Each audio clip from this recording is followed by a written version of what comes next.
কি অবস্থা তোমার? হঠাৎ এমন কথা, কি হয়েছে তোমার? আরে তেমন কিছুই না, এমনি বাসা দিয়ে নাকি ছেলে দেখতে আসছে তোমারে। হুম, তো কি হয়েছে? শুনলাম ছেলের নাকি সরকারি চাকরিও আছে। থাকতে পারি, জানি না। ও আচ্ছা। তুমি এত কিছু কিভাবে জানছো? কে আর বলবে, তোমার কাজিন বলছে আমারে।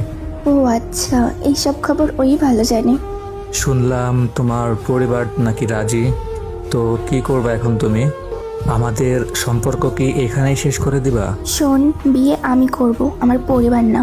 আর তোকে এত কিছু কে ভাবতে বলছে বলতো? তোর না সামনে পরীক্ষা, তুই পড়ালেখায় মনোযোগ দে। আমি তোর ছিলাম, তোর আছে, আর তোরই থাকবো। তুই পরীক্ষাটা দে আগে, তারপর তোর হাত ধরে নতুন জীবন শুরু করব। এটা আমাকে বিশ্বাস করতে হইব? এটা কি আজও সত্য? হ্যাঁ সত্যি। তোর হাত ধরছে কি অন্য কারো হয়ে যাবো এই জন্য নাকি? সেই সব